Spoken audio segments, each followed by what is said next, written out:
దేవా స్తోత్రము తండ్రి, స్తోత్రం నాయన, స్తుతులు ప్రభువా, స్తోత్రములు తండ్రి. పరిశుద్ధుడా, మహాగణుడా, గొప్ప దేవుడా, ఆశ్చర్యకరుడా, ఆలోచనకర్త, నిత్యుడగు తండ్రి, సమాధానకర్త యేసు ప్రభువా, నీకు వందనాలు, స్తోత్రాలు ప్రభువా. ఇదిగో ఈ దినాన్ని ప్రభువా మరొకసారి నీ సన్నిధికి రావడానికి మీరు కృప చూపించారు. మరి తండ్రి ఈరోజు మరి నాయన భారతదేశ స్వతంత్రాన్ని దేవా మేము తండ్రి ధ్యానం చేయడానికి నాయన మీరు మాకు ఇచ్చిన స్వతంత్రాన్ని మేము ఇంకా తెలుసుకొని మరి ప్రభువా నీ నామానికి మహిమ తేవడానికి ఈ కూడుకు ద్వారా మేమందరూ దీవింపబడులాగున ఈ కూడుకుని ఆశీర్వాదకరంగా చేయండి. మమ్మల్ని అందరినీ దీవించండి. ఇదిగో ప్రభువా నిలబడుతున్న నన్ను మీరు బహుగా వాడుకోండి. వింటున్న బిడ్డలందరినీ కూడా ఈ ప్రత్యేకమైన దీవెనలు బిడ్డల మీద ఉంచి నడిపించమని అయ్యా మీకు వందనాలు, స్తోత్రాలు చెల్లించుకుంటూ ఈ చిన్న ప్రార్థనని పాదస్థాన్ని చేర్చుకుని ప్రతిఫలం దయచేయమని యేసు నామములో ప్రార్థిస్తున్నాము పరమ తండ్రి.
ప్రియమైన దేవుని బిడ్డలందరికీ కూడా ప్రభు పేరట వందనాలు.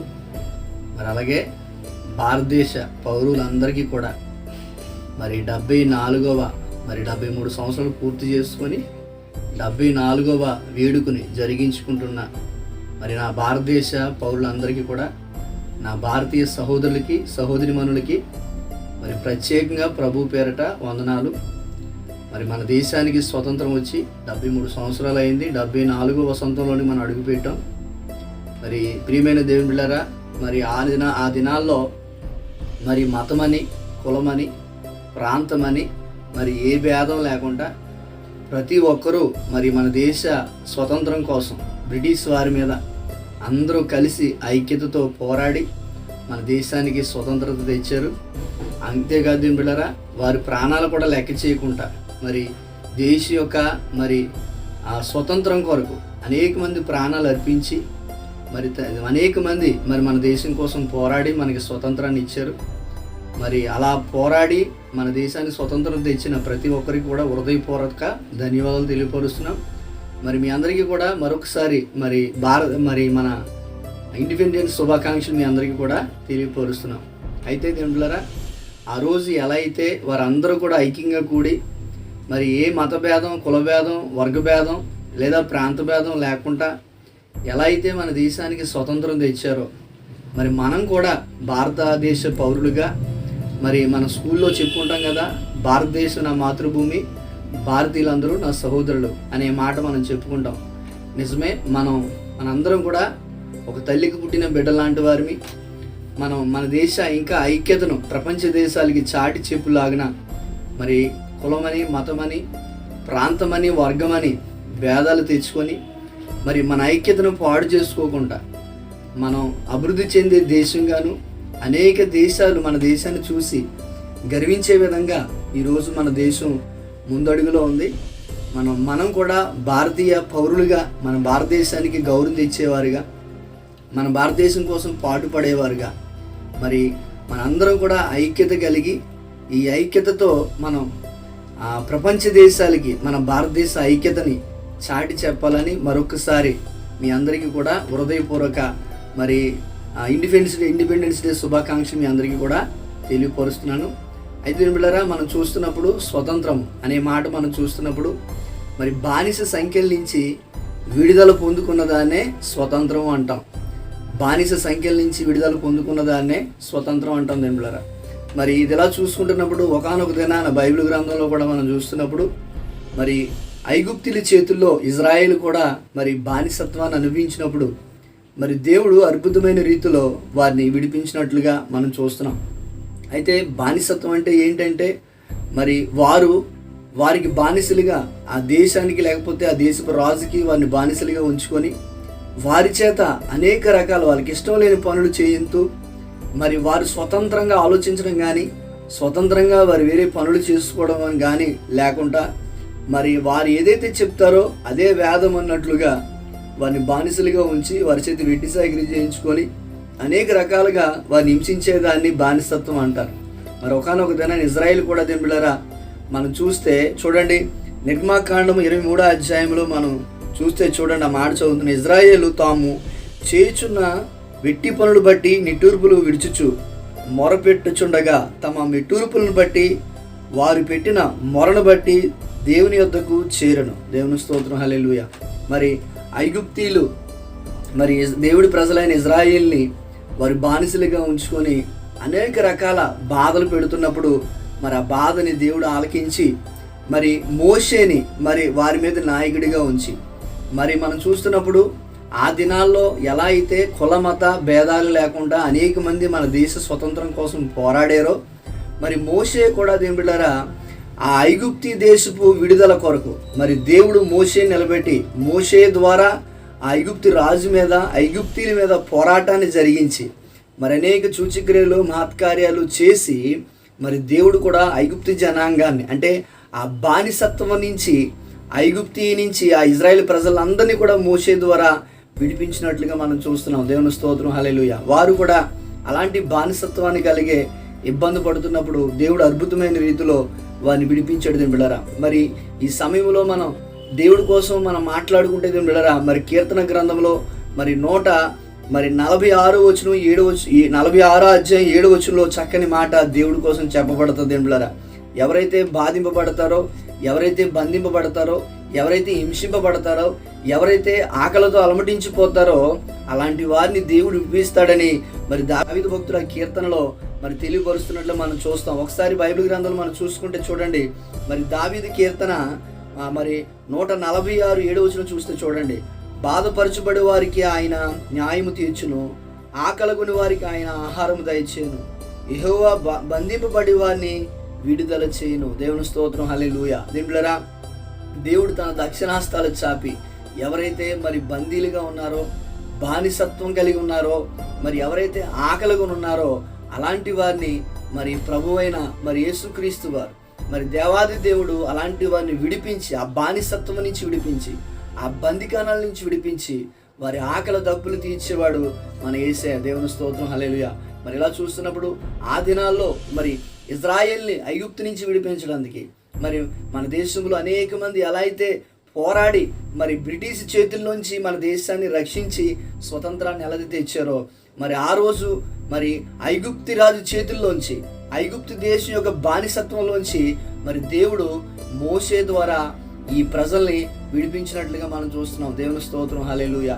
దేవులారా, మనం ఎలా చెప్పుకొని పోతే దేవులారా మరి మనం యేసు ప్రభు వారి కోసం మనం ధ్యానం చేస్తే మరి ఒకనాడు మరి మనమన్నవారు, మీరన్నవారు, నేనన్నవారు కూడా మనం కూడా మరి పాపమనే బానిసత్వం, ఏమండి ఆ లోకమనే బంధకాలు, కట్లు చేత, లేకపోతే లోక సంబంధమైన ఆచారాల చేత, అలవాట్ల చేత, మరి లేకపోతే అనేక రకాల వ్యసనాల చేత ఆ పాపమనే బంధకానాల్లో, ఆ పాపమనే కాడి కింద, లేకపోతే ఆ పాపమనే బానిసత్వాన్ని ఆ శాపాన్ని అనుభవిస్తుండగా ప్రభు కూడా మన కోసం గొప్ప కార్యం చేశారు. ఆ కార్యం ఏంటంటే తన ప్రాణాన్ని అర్పించి, తన రక్తాన్ని చిందించి మరి ఆ పాపము నుంచి మనల్ని పోషించి మనల్ని ఆయన నీతికి వారసులుగా చేసుకున్నాడు. దేవుని స్తోత్రం, హల్లెలూయా. ఆ పాప బంధకాల నుంచి మరి సర్వ మానవాళిని కూడా విడిపించుకున్నాడు. దేవుని బిడ్డలారా, మరి ప్రతి మానవుడు కూడా మరి బైబిల్లో ఉంది ఒక మాట చూస్తే దేవుని బిడ్డలారా, చూడండి ఎఫెసీ పత్రిక 2వ అధ్యాయం 1వ వచనం చదివితే పౌలు అంటాడు,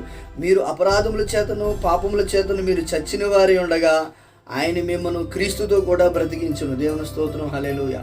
ఒకనొక దినాన మరి ఎఫెసీ సంఘంతో పౌలు చెప్తున్నమాట, మా అపరాధముల చేత పాపముల చేత మీరు చచ్చిన వారే ఉండగా మరి క్రీస్తు ఆ పాపముల నిమిత్తమై మరి ప్రజలందరి కొరకు కూడా ఆయన చనిపోయి ఆ పాప బంధకాల నుంచి ప్రభు మరి ప్రజల్ని విడిపించినట్లుగా, ఆ పాప బానిసత్వం నుంచి కూడా దేవుడు విడిపించి మరి ఆ బానిసత్వాన్ని విడిపించినట్లుగా తన ప్రాణాన్ని ఇచ్చి మనందరినీ రక్షించినట్లుగా బైబిల్లో మనం చూడొచ్చు. దేవుని బిడ్డలారా అలా చెప్పుకొని చూస్తే స్వతంత్రం అనేది ఎక్కడ ఉంటుంది అని మనం ఆలోచన చేస్తే అదే పౌలు 2 కొరింథీ మరి పత్రికలో 3వ అధ్యాయం 15వ వచనంలో చెప్తాడు. నిజంగా స్వతంత్రం అంటే ఎక్కడ ఉంటుందని మనం ఆలోచన చేసి చూడండి.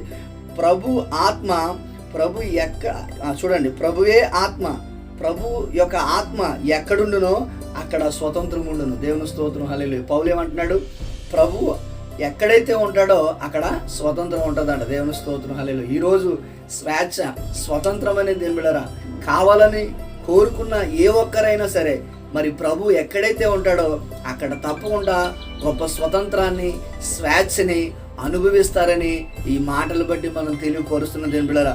అయితే 2వ మాట కూడా చూస్తున్నప్పుడు దేవుని బిడ్డలారా, అయితే ఈ స్వతంత్రాన్ని మనం ఎలా వినియోగించుకోవాలి, ఈ స్వేచ్ఛని మనం ఎలా వినియోగించుకోవాలని మనం వాక్యంలో చూస్తే గలతీ సంఘంతో పౌలు చెప్తున్న మాట 5వ అధ్యాయం 13వ వచనం చూస్తే చూడండి, సహోదరులారా మీరు స్వతంత్రులుగా ఉండుటకు పిలువబడితిరి. అయితే ఒక మాట, స్వతంత్రమును శరీర క్రియలకు హేతువు చేయకొనక ప్రేమ గలవారే ఒకరినొకడు దాసులై ఉండండి. దేవుని స్తోత్రం, హల్లెలూయా. చూడండి, ఒక చక్కని మాట పౌలు గలతీ సంఘంతో అంటున్నాడు. స్వతంత్రం ప్రభువుని బట్టి వచ్చిన మాట నిజమే, కానీ ఆ స్వతంత్రత ఎలాగా మనం వాడుకోకూడదంట, శరీర క్రియలకి వాడుకోకూడదని దేవుని వాక్యం చెప్తుంది. దేవుని స్తోత్రం, హల్లెలూయా. ఏంటంటే స్వతంత్రత అనేది దేనికి వాడుకోకూడదని పౌలు చెప్తున్నాడు గలతీ సంఘంతో మనం చూస్తే శరీర సంబంధమైన క్రియలకి స్వతంత్రాన్ని వాడుకోకూడదంట. ఈరోజు స్వతంత్రం, భారతదేశానికి స్వతంత్రం వచ్చిందని చాలామంది బీర్లు మందు పార్టీలు, లేకపోతే రకరకాల పార్టీలు చేసుకున్న వాళ్ళు చాలామంది ఈ భూమి మీద చూస్తూ ఉన్నాం. అంటే స్వతంత్రాన్ని మనం చూస్తున్నప్పుడు పాపంతో వారు మరి నిండి పాప సంబంధమైన ఆలోచనలతో మరి ఎంజాయ్ చేసేవారుగా ఉన్నారు. ఇక్కడ బైబిల్లో పౌలు చూస్తే శరీర సంబంధమైన క్రియలతో కాదు మనము మరి స్వతంత్రం వచ్చిన మాట నిజమే, కానీ ఆ స్వతంత్ర శరీర సంబంధమైన క్రియలతో మనం ఆ స్వతంత్రాన్ని వినియోగించుకునే వారిగా కాక ఆ స్వతంత్రత ఎవరైతే ఇచ్చారో ఆ క్రీస్తుకి మన అందరమీ కూడా దాసులమై ఉండమని దేవుని వాక్యం చెప్తుంది. దేవుని స్తోత్రం, హల్లెలూయా. దేవులారా, ఎవరైతే మన స్వతంత్రాన్ని కలిగించారో దేవులారా, ఒకరోజు మనం చూస్తున్నప్పుడు ఈ స్వేచ్ఛ, ఈ స్వతంత్రాన్ని మనం చూస్తున్నప్పుడు పాపం మనిషిని ఏలుతున్నప్పుడు, శాపం మనిషిని ఏలుతున్నప్పుడు, మరి ఆ శాపం చేత పాపం చేత మనుషుడు ఆ పాపంలో మరి బానిసైపోయినప్పుడు, బందీగా ఉన్నప్పుడు, నరకపాత్రుడిగా ఉన్నప్పుడు ప్రభు ఈ భూమి మీదకి వచ్చి సర్వమానవాళి కొరకు తన ప్రాణాన్ని అర్పించి ఆ పాపము నుంచి ప్రభు ప్రజలకు విముక్తినిచ్చాడు. దేవుని స్తోత్రం, హల్లెలూయా. అయితే ఆ దేవాది దేవుని మనం గణపరిచే విషయంలో ఆ స్వతంత్రాన్ని శరీర క్రియలకు వాడుకోకుండా, పాప సంబంధమైన విషయాలకు వాడుకోకుండా, ఇంకా చెప్పాలంటే దేవులారా, ఈరోజు స్వతంత్రం వచ్చిందనే మాటని మనం పట్టుకొని భారతదేశంలో మనం స్వతంత్రంగా ఉంటున్నామా, ఒకరినొకరిని ప్రేమించుకొని ఉంటున్నామా, ఒకరినొకరు సహోదర భావంతో జీవిస్తున్నామా అని ప్రతి మనిషి కూడా వారికి ప్రశ్నించుకోవాలి. దేవులారా, కేవలం మనము మరి పాఠ్య పుస్తకాల్లో చదవడం, లేకపోతే స్కూల్లోకి కాలేజీకి వెళ్ళి ప్రమాణాలు చేయడం కాదు. భారతదేశం నా మాతృభూమి, భారతీయులందరూ నా సహోదరుడు, నా దేశాన్ని నేను ప్రేమిస్తున్నానని కేవలం మాటలతో చెప్పేవారుగా కాదు దేవుని బిడ్డలారా. అయితే ఈరోజు ఒకరినొకరు ప్రేమించుకుంటున్నారా? లేకపోతే కులమత భేదాల పేరు చెప్పి, వర్గ భేదాల పేరు చెప్పి, లేకపోతే ప్రాంతాల పేరు చెప్పి ఒకరినొకరు హింసించుకునే విధంగా ఉన్నారా? అయితే ఈ స్వతంత్రం దేనికోసం వాడుకుంటున్నారు? శరీర క్రియల కోసం వాడుకుంటున్నారా? లేకపోతే మరి ఏ దేవుడైతే స్వతంత్రం ఇచ్చాడో, ఏ దేశమైతే స్వతంత్ర పోరాటంలో ఎంతమంది అయితే వారి ప్రాణాలు అర్పించి అక్కడ కులమత భేద వర్గ భేదాలు లేకుండా అందరూ ఏకతాటి మీదకి వచ్చి మరి ముస్లిం, హిందూ, క్రిస్టియన్ అనే భేదం అనేది లేకుండా వారందరూ వారి ప్రాణాలు అర్పించి స్వతంత్రాన్ని తెస్తే ఈరోజు మనందరం ఐక్యంగా ఉంటున్నామా? లేకపోతే ఇక్కడ ప్రజలు అనేక దేశాలు చెప్పుకునేలాగా మనం కూడా ఒకరినొకరు హింసించుకొని ఒకరినొకరిని బాధ పెట్టుకొని మనం ఐక్యంగా ఉండవలసింది ఈ స్వతంత్రాన్ని శరీర సంబంధమైన క్రియల కొరకు మనం వినియోగించుకుంటున్నామా? మనందరం కూడా మనం ప్రశ్నించుకోవలసిన విషయం. అయితే బైబిల్ ఏం చెప్తుందంట? స్వతంత్రాన్ని శరీర సంబంధమైన క్రియల కోసం, స్వార్థం కోసం, వారి స్వలాభాల కోసం మరి ఇలా వాడుకోకుండా మన స్వతంత్రం ఎవరైతే ఇచ్చారో వారికి మనం దాసులుగా, అంటే దాన్ని గౌరవించి దాన్ని ప్రేమించి మరి క్రీస్తుకు దాసులుగా జీవించేవారుగా ఉండమని పౌలు గలతీ సంఘంతో చెప్తున్నాడు దేవుని బిడ్డలారా. అయితే చివరిగా ఇంకో మాట చెప్పి నేను ముగించాలని ఆశపడుతున్నాను దేవుని బిడ్డలారా. మొదటి పేతురు పత్రిక 2వ అధ్యాయం 16వ వచనంలో కూడా చూస్తే పేతురు చెప్పే మాటలు మనం చూడండి.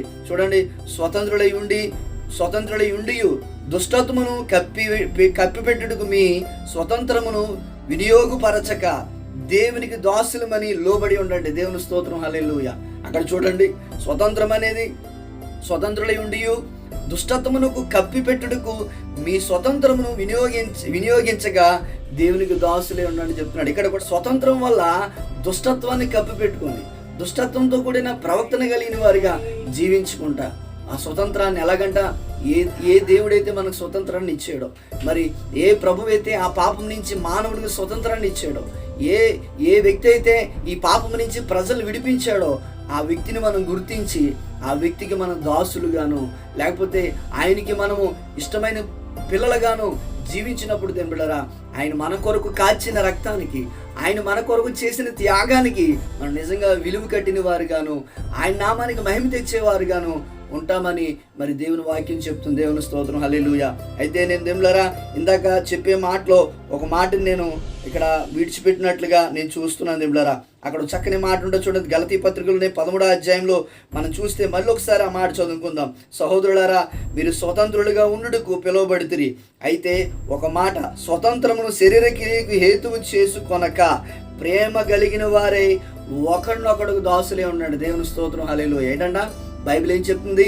మీరు ఒకరినొకరు శరీర సంబంధమైన క్రియల వల్ల ఒకరినొకరు భక్షించుకొని ఒకరినొకరు గొడవలాడుకొని మరి ఐక్యతను కోల్పోయి ఒకరినొకరు నిందించుకునే విధంగా కాకుండా ప్రేమ కలిగిన వారే, ఒకరి పట్ల ఒకరు ప్రేమ కలిగిన వారే, సహోదర ప్రేమ కలిగిన వారే, నిన్ను వలే నీ పొరుగు వారిని ప్రేమించు అనే మాట బైబిల్ గ్రంథం నుంచి మనం నేర్చుకుంటున్న ఈ పదాల్లో భారతదేశంలో ఈరోజు దేవుడిచ్చిన స్వతంత్రత, మరి పూర్వీకులు వారి ప్రాణాల శాతం అర్పించి మరి ఇచ్చిన స్వతంత్రతను మనం ఈరోజు ఎలా వాడాలంటే ఒకరికొకరు ప్రేమ కలిగి ఉండాలంట. మరి ఒకరినొకరు ప్రేమించుకొని ఒకరికొకరు సహాయపడుతూ మరి మన ఐక్యతను ప్రపంచ దేశాలకి చాటి చెప్పేవారుగా అనేక మంది మనల్ని చూసి నేర్చుకునే విధంగా మనం జీవించినప్పుడు నిజంగా మన దేశానికి నిజమైన స్వతంత్రం వచ్చినట్లే. దేవుని స్తోత్రం, హల్లెలూయా. అయితే దేవులారా, ప్రభు చెప్తున్న మాటలు మనం గమనించి ఆ ప్రభు యొక్క త్యాగాన్ని గుర్తించి మరి మనం అంతేకాదు కానీ పూర్వము మనం చూస్తున్నప్పుడు ఇప్పుడు దాకా మనం మాట్లాడుకున్నాం, ఆ రోజు వారు ఏ భేదం లేకుండా అందరూ కలిసి మన దేశానికి స్వతంత్రాన్ని తెచ్చారు. దేవులారా, మనం కూడా మరి పాపము నుంచి దాస్యం నుంచి ఆ కాళ్ళలో ఉన్నప్పుడు ప్రభు మనకి విడుదలిచ్చి ఆ పాపం నుంచి మనకి మరి విడుదలిచ్చి ఆ పాప దాస్యం నుంచి మనం విడిపించి ఆయన రక్షణ ఇచ్చి ఆయన రాజ్య వారసులుగా మనం చేసుకున్నాడు.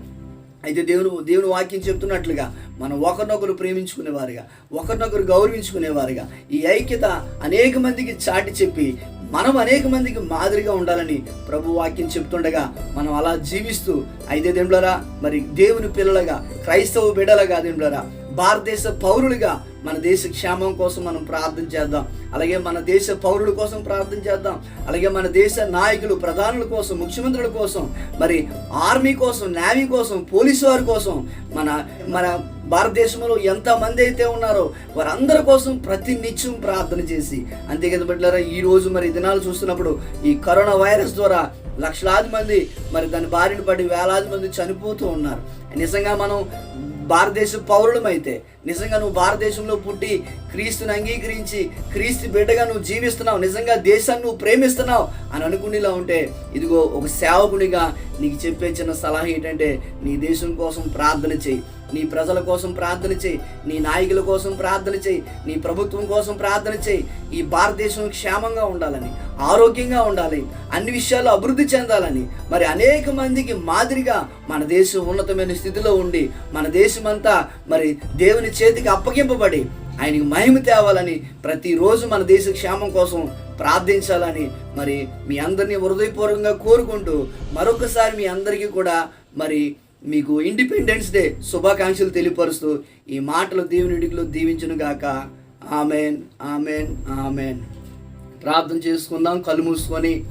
మరి ప్రభు సన్నిధిలో కొద్ది నిమిషాలు దేవులారా, మరి ఇలాంటి సంవత్సరాలు 73 సంవత్సరాలు మనం పూర్తి చేసుకొని మరి 74 సంవత్సరాలకు మనం అడుగుపెట్టాం. మన దేశంలో మరి మనం పుట్టడం అనేది మనకి ఎంతో గర్వకారణం. నేను భారతీయులని చెప్పుకోవడానికి నేను ఎంతగానో గర్విస్తున్నాను తినబడ్డారు. ఎందుకంటే మన భారతదేశంలో ఉన్న స్వేచ్ఛ, మన భారతదేశంలో స్వతంత్రం, మన భారతదేశంలో ఉన్న ఏది కూడా ఏ దేశాల్లోనూ కూడా ఉండదు. అలాంటి దేశంలో దేవుడు మనకి జన్మనిచ్చాడు. అటువంటి దేశాన్ని మనం ప్రేమించేవారుగా, మరి మన భారతదేశం కోసం అనునిత్యం ప్రభు దగ్గర ప్రార్థించేవారుగా ఉండి, మన దేశ అభివృద్ధి కొరకు, మన దేశ అన్ని విషయాల్లో కూడా ఇంకా అభివృద్ధిలోనికి వెళ్ళి మరి అనేక దేశాల కంటే ప్రాధాన్యమైన స్థానంలో మన దేశం ఉండాలని ప్రార్థన చేసి ప్రభువుని అడుగుదాం. మహాపరిశుద్ధుడ, ప్రేమగల తండ్రి యేసు ప్రభువా, నీకు వందనాలు. ఇదిగో నాయన, ఈ యొక్క మరి స్వతంత్ర దినోత్సవ శుభ సందర్భంలో అయా మేమందరం నీ సన్నిధిలో కలిసి అయా ఈ విధంగా నీ నామాన్ని గణపరచడానికి, నేను స్తుతించడానికి మీరు ఇచ్చిన కృపను బట్టి నీకు వందనాలు. నిజమే ప్రభు, ఆనాడు ఐక్యంగా వారు కూడి అయా మరి తండ్రి బ్రిటిష్ వారి చేతుల నుంచి మా దేశానికి స్వతంత్రం తెచ్చిన విషయాలు మేము నేర్చుకోవడానికి మీరు కృప చూపిస్తున్నారు. అయ్యా ఇదిగో మా దేశాన్ని మీరు ప్రేమించి, ఇదిగో నీ బైబిల్ గ్రంథంలో అనేక చోట్ల మరి నాయన మా దేశాన్ని నీ పేరు లెక్కించి ఉన్నారు ప్రభువా, నీకు వందనాలు. ఇదిగో మా దేశం క్షేమం కొరకు ప్రార్థన చేస్తున్నామయ్యా. ఇదిగో మా దేశాన్ని పరిపాలిస్తున్న ఇదిగో నాయన ప్రధానమంత్రి గారిని, అయ్యా రాష్ట్ర ముఖ్యమంత్రులు అన్నవారిని, ఇదిగో ఎమ్మెల్యేలని, ఎంపీలని ప్రభువా, అయ్యా జిల్లా కలెక్టర్లను ప్రభువా, ఇదిగో తండ్రి నాయన వీధి కౌన్సిలర్ మొదలుకొని నాయన మరి తండ్రి గొప్ప గొప్ప వారిని అందరినీ కూడా నీ కృపచేత భద్రపరచండి, నీ కృపచేత దీవించండి, నీ కృపచేత వారిని ఆశీర్వదించండి. అయ్యా ఇదిగో ప్రభువా పోలీసు వారిని, మిలిటరీ వారిని ప్రభువా, నేవీ వారిని, అయ్యా ఇదిగో రక్షణ శాఖకు సంబంధించిన ప్రతి డిపార్ట్మెంట్ని ప్రభువా, అయ్యా ఇదిగో నాయన మా దేశ పౌరులందరినీ కూడా మరి దీవించండి. ప్రతి ఒక్కరికి ఆరోగ్యాలు ఇవ్వండి. త్వరగా ఇదిగో ప్రభా ఈ కరోనా వైరస్ నుంచి మా దేశాన్ని విడిపించండి దేవా, మా దేశాన్ని రక్షించండి అయ్యా, మా దేశాన్ని కాపాడండి. మా దేశ ప్రజలందరికీ కూడా ఆరోగ్యాలు ఇవ్వండి. మా దేశ ప్రజలందరికీ కూడా క్షేమము దయచే దేవా, మా దేశంలో ఉన్న పేదరికాన్ని తీసివే తండ్రి నాయన. మా దేశంలో ఏ రాష్ట్రాలైతే ఆహారము లేకుండా, నీళ్లు లేకుండా, ఇదిగో ప్రభా చదువు నాయన విద్య లేకుండా ఏ రాష్ట్రాలు అయితే మా దేశంలో వెనకబడి ఉన్నాయో ఆ రాష్ట్రాలు కూడా మీరు అభివృద్ధి చేయమని మేము ప్రార్థన చేస్తున్నాం అయ్యా. ఇదిగో మా దేశాలన్నీ, మా దేశం అంతటిని మీరు దీవించండి. మా దేశంలో రాష్ట్రాలు దీవించండి, జిల్లాలు దీవించండి, ప్రాంతాలని, గ్రామాలు దీవించండి. అలాగే మా దేశంలో ఉన్న నాయన రైతుల్ని దీవించు ప్రభువా, రైతులను మీరు ఆశీర్వదించండి. వారు వ్యవసాయం చేస్తుండగా తండ్రి ఆ వ్యవసాయాన్ని మీరు దీవించి ఆశీర్వదించమని అయ్యా, మా దేశానికి క్షేమమును దయచేయమని అయ్యా. ఇదిగో ఈ రాత్రి వేళ సమయంలో నాయన మా దేశ పౌరులందరినీ కూడా మీ చేతులకు అప్పగించుకుంటూ అయ్యా ఇదిగో ప్రభువా నాయన మా దేశాన్ని ప్రభువా మీరు ఆశీర్వదించి దీవించి నాయన నీ కృపలో భద్రపరిచి మా దేశానికి రక్షణ ఇచ్చి దేవా అన్ని విషయాల్లో మా దేశాన్ని అభివృద్ధి పరచమని అయ్యా, మా దేశ పౌరులందరినీ కూడా మీరు రాత్రి దర్శించి దీవించి ఆశీర్వదించమని మీకే వందనాలు తెలియపరుస్తూ ఈ చిన్న ప్రార్థన ఈ పాదస్థాన్ని చేర్చుకుని ప్రతిఫలం దయచేయమని యేసు నామములో ప్రార్థిస్తున్నాము పరమ తండ్రి. ఆమేన్, ఆమేన్.